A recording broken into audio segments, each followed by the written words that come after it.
David AVANESYAN, his team finally speaks out on Terence Crawford Glovegate.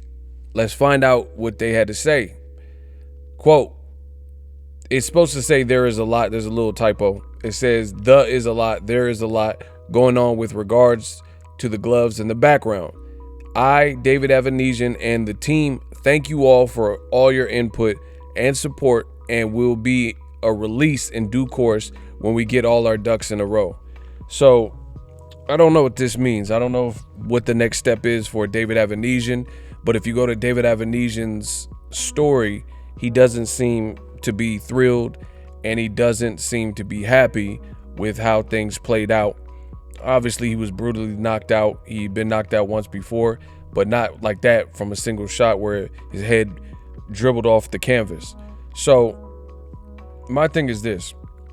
I did a detailed Ego Valley video. Make sure you guys check that on the channel.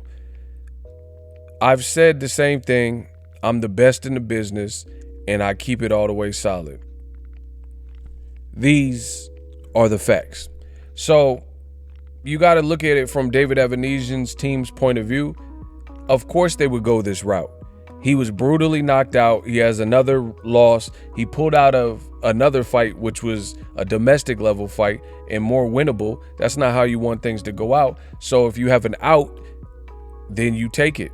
That's just common sense. You know, we've seen many fighters lose and have a difficult time embracing the loss, and they're always trying to reason with how it happened or why it happened. So really, the way it played out is the culprit that gave David AVANESYAN a way out. Because if he had no issues with his gloves, and even if he did have the malfunction with the glove and they handled it properly, then David AVANESYAN would have had no grounds or no leg to stand on. But as I've said, people keep misconstruing my words. People keep taking my words and trying to bend, twist, and manipulate it into things that I haven't said. All I've said is I've never blamed Crawford. He's not the commission. I didn't blame him for that. I said the optics look bad. Tyson Fury had a Glovegate. That's a fact. His advisor was Daniel Kenichi. You have a glove malfunction, which I get EVERLAST came out and said it was craftsmanship with the leather. But the way it was handled, and you already had the hometown advantage, it performs poorly or looks poorly on the whole event based on how it unfolded, because people want traditional endings. You know, people can go on and say anything else that they want. Oh, Crawford would have done this and that, and he would have knocked him out anyways. But here's the thing. Do it the proper way, and again, you eliminate any potential excuse that a person could make.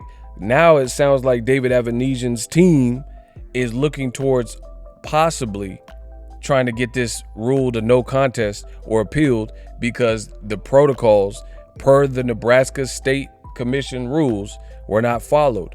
In the event that a glove is like tampered or defective, you're supposed to call a timeout, which the referee did, and then handle it by switching out the gloves. Now, Team Crawford did an interview with the Boxing Voice and said that Bud busted a glove in the back room. So it's like, is that the second pair?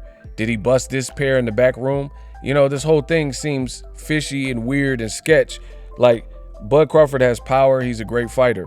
But how is he the only one busting both of his gloves? And if he busted it in the back room, then why was he allowed to go out with busted gloves? So even if it is a EVERLAST craftsmanship error, they're taking credit or ownership for the defect in the glove. But they also said in that same press release, if you read it, that a second pair was also offered up. So the custom pair, that's the only one they've taken credit for and said had deficiencies or defects, because a custom pair has custom colors. It has the fighter's logo, fighter's name, or whatever they want on the glove. So I get it, that part. So that's why you have alternate pairs, and it's just like a drug test. When a fighter fails a drug test, they have an A sample, and that sample at the time of collection, before they test it, is cut into a separate sample or split up to a B sample. In the event that there's laboratory testing issues, if someone has an adverse finding, then at the fighter's expense, they can pay the B side or the B sample. They can pay for the B sample to be open and tested with, different protocols to ensure the accuracy of the adverse finding. So that's why you have these things in place. If the Nebraska Commission followed their own rules, then David AVANESYA'S team couldn't try to request a potential no contest or appeal this, period.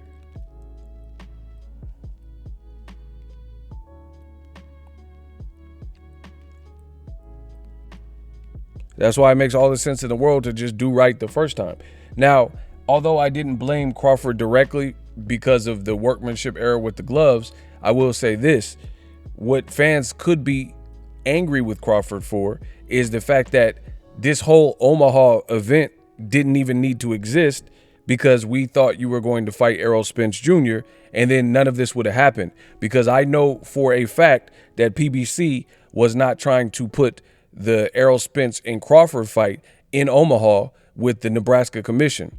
Crawford himself said that in an interview. He said they were looking at Vegas.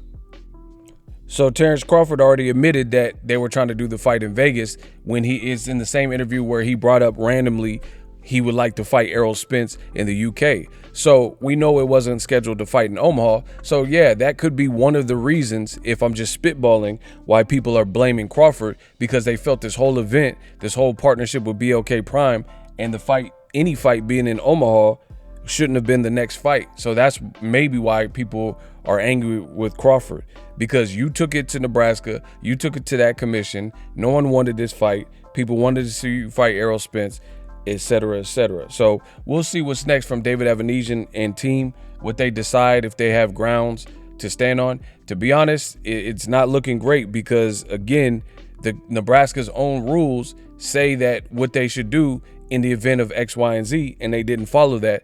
Please check out my Ego Valley video where I broke that down and show you 100% proof. I'm the best in the business, and I'm out. The future is now. The Hibernation 5s by Kenichi Bear. Hybrid gaming and lifestyle headphones. Out of the box, you can connect to any console or PC.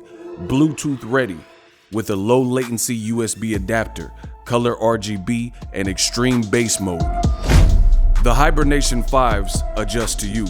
Whether you need a gaming, travel, gym, or lifestyle headphones, the Hibernations got you covered. The new Hibernation 5s, link in the description. Customize the way you hear the world. Welcome to the nation.